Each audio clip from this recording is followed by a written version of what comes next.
Opposition Leader, the Honorable Kamala Prasad-Bissessar, fellow speakers, citizens of this country who are here to listen and to guide us. Members of the media, ladies and gentlemen, good evening. We are not here to give a sales pitch, as we've spent enough time knowing exactly what is not working. We are here today to work together to try to find the right solutions to provide our citizens with your most fundamental right, which is that of safety and security. Now, in most professions, you will have the experts that will go ahead, do the research, and come up with the proper policies. As it pertains to national security, it is not that easy.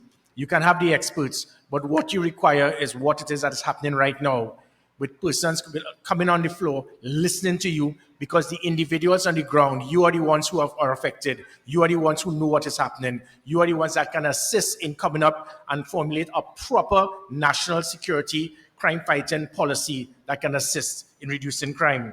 And this is why we are here today. We are not here just to spit out crime plans. This is why in February last year, this started when I offered to assist the government because I realized they were unable to deal with the situation. The opposition leader, likewise, she did the same.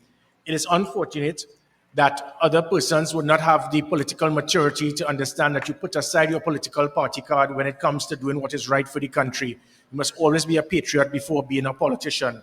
And I do thank Kamala Prasad-Bissessar for what you have done. Because if it is you as a politician, you cannot put aside your hate, your bitterness, your anger, and your political bias to do what is right. Well, then you shouldn't be there. We are here today.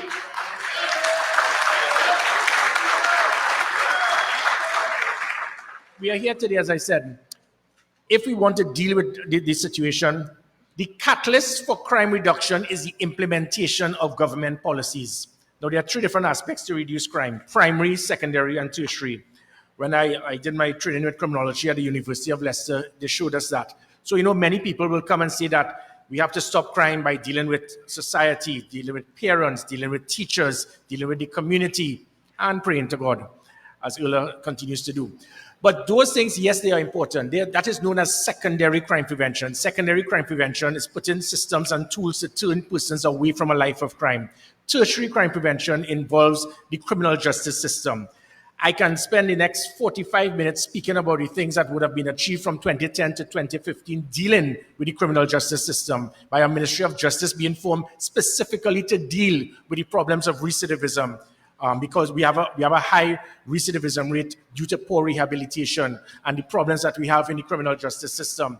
I can speak for another 45 minutes of the other ministries that we had from 2010 to 2015 through the Ministry of Sport, the Ministry of Education, the Ministry of Culture, the Ministry of Youth Affairs, different ministries that would have assisted to get young persons away from a life of crime. But these things take time. You will see the difference in a few years' time. What happens is that the way to reduce crime immediately is known as primary crime prevention. That is hard targeting, deterrence, a rapid response, high visibility, strong policing, good law enforcement. And you would have seen it. It is not coincidental that from 1991 to 1995, crime went up every single year. From 95 to 2001, crime went down almost every single year, to the point that it reached less than 100. From 2001 to 2010, it went up every year. From 2010 to 2015, it went down every year. From 2015 to 2023, it has gone up every year, except for the last 18 months when I was Commissioner of Police. So it shows the catalyst of crime reduction is the implementation of government policies. And again, going back, three critical posts, it has a big part to play. It has to do with the Prime Minister, the Minister of National Security, and the Commissioner of Police. And you would have seen that the Prime Minister doesn't need to be an expert as it pertains to crime. But when you look at it, you had one prime minister where in 2014, it was the highest reduction in serious crime in 31 years. And then, I didn't call names. And then, 7 years later, you had another prime minister with the highest spike in crime in the history of Trinidad and Tobago. And it says a lot. So by you thumping your chest to state that you are chair of the National Security Council, that is not what is required. What is required is to have a prime minister who is not a security expert, but has the capability to understand how to lead, how to manage, how to listen, how to support, how to delegate, and then to direct. And that is what we did in that National Security Council in 2010 to 2015, where we would have seen things such as the National Security Special Operation Group, the National Operations Center, the National Security Training Academy, 12 dormant vessels acquired for 1.2 billion less than the 2.4 billion OPVs, and also the situation of a rapid response unit. All of this played a part towards the highest reduction in serious crime, as I said, in 31 years. As Commissioner of Police, likewise, policies being driven from an emergency response patrol, an operational command center, a commissioner's command center, gender-based violence unit, GPS tracking on vehicles, training police officers in that customer service training so that you wouldn't have what you have seen in St. Joseph Police Station in the last few weeks, from phones being thrown, people being told where the police station is. Had I been Commissioner of Police, they would have been suspended immediately. And that is where it is that type of leadership is required, which is why that it is important that the public trust and confidence in the police is so important. In 2018, that public trust and confidence was 14% based on one commissioner. At the end of 2021, the public trust and confidence in the police was 59%, the highest rise in any arm of the public sector. And now it has gone down to 8%. So it is not the police service. It has to do with leadership, management, accountability, and measurement of performance.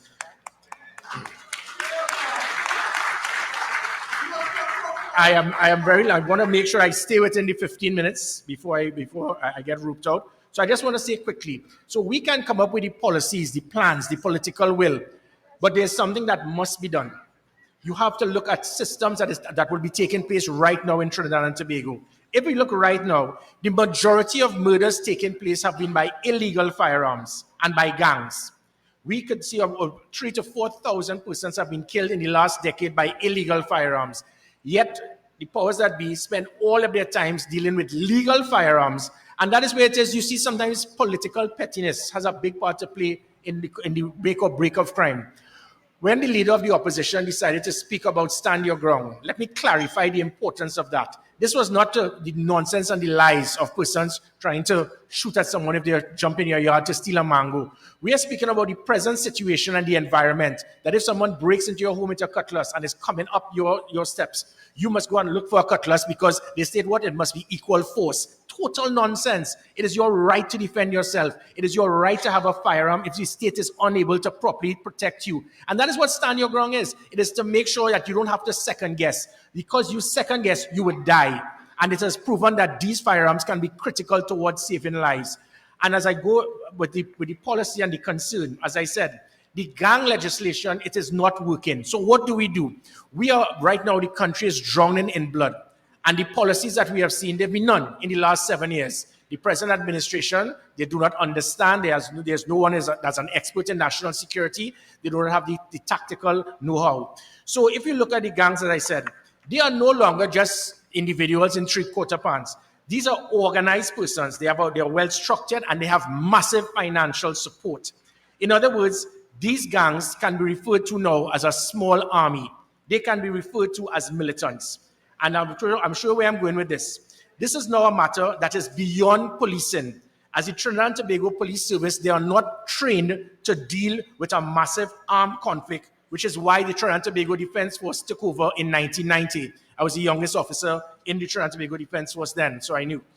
I used my military training in 2020 when 150 men tried to storm into Port-of-Spain to destroy the city. Had I not been there, the city would have been destroyed, similar to what happened in 1990, which is why the police, it is not just a policing matter anymore. The reason I'm saying this is that the gangs now, we need to find solutions to deal with the gangs. They are a small army. They are no longer just, as I said, persons just going out and killing here and there.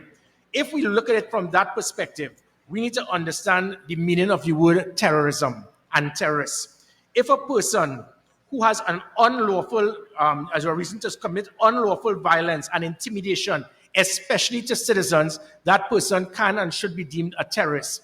We have persons here, these criminal elements, they have assault weapons, automatic weapons that can fire 35 rounds in 3 seconds.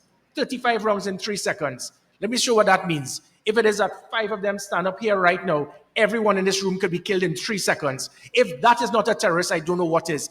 That is what these individuals have. Now let us compare that to the Jamat in 1990, when you had 100 untrained persons using muskets. and a handful of people were killed. They were known as terrorists. I would recommend what we need to do is to look at the same Anti-Terrorism Act. And another country has done it recently. If we place these individuals where they belong as terrorists, it now provides that opportunity for two things. It now ensures that we can go after these individuals with full force, where it is that it will be non-bailable. They will now be, it is like a sentence as a capital punishment, 25 years in prison. And it also goes after individuals who are involved in aiding and abetting these gangs, from the fellow gang members to the gang leaders, to the persons who finance it, to the persons who import it, and even to certain politicians. Because when I spoke about the problem of gangs being funded by the state, the present Prime Minister said, well, it is their right to get it. You cannot be more ignorant than that. When you feed the enemy, they are going to fund themselves to the point that they are going to have better artillery to go after the same law enforcement agencies that we are asking to protect us. So if it is we go under that anti-terrorism bill, as I said, and we use that, these individuals can now be deemed terrorists. It can now make us go after these individuals. It provides an important point here. We have a Trinidad and Tobago Defense Force, 5,000 strong, and they stay in camp. And the reason for it is because of the situation that they are in. They are boxed in a situation where they do not have the capability to come out and operate as they should. So what we do, we give them a cosmetic aspect of what is known as joint patrols, a soldier and a police officer. This is no longer time for being cosmetic. This is a time for we are under siege, we are under war. And if it is we utilize the Defense Force under Chapter 1401 of the Defense Act in Para 4, it gives the President the authority to put them on active service. And the active service will allow them to make clinical operations to go after these gangs. We are talking about a couple thousand members as gang members compared to 12,000 well-trained members of the Defense Force and the police that can go after these criminals, peg them back. It worked before. I was able to do it with just 100 persons known as the Special Operation Response Team. It put fear in the criminals. It pegged them back. And it was the highest reduction in violent crime in 17 years. So as I close, I want to stay within the 15 minutes here. As I said, it can open the window for the Defense Force to operate.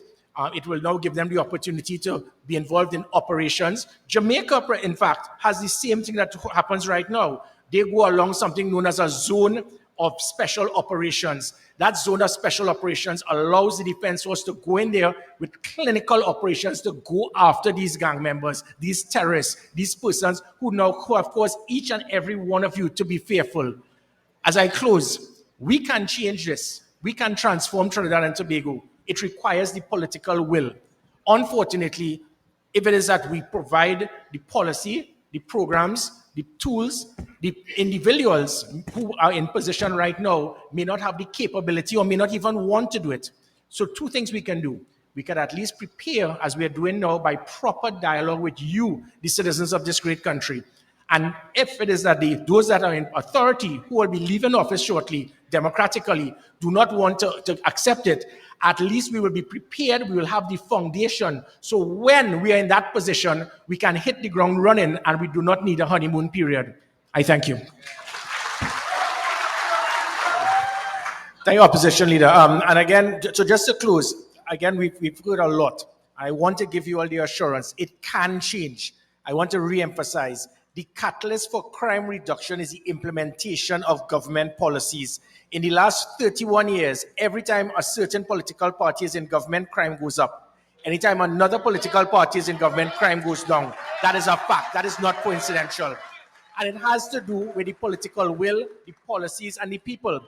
We put in, and even to the members of the diplomatic corps here, you all would recall, as Commissioner of Police, we put a sophisticated operational command center. We were monitoring all of your places.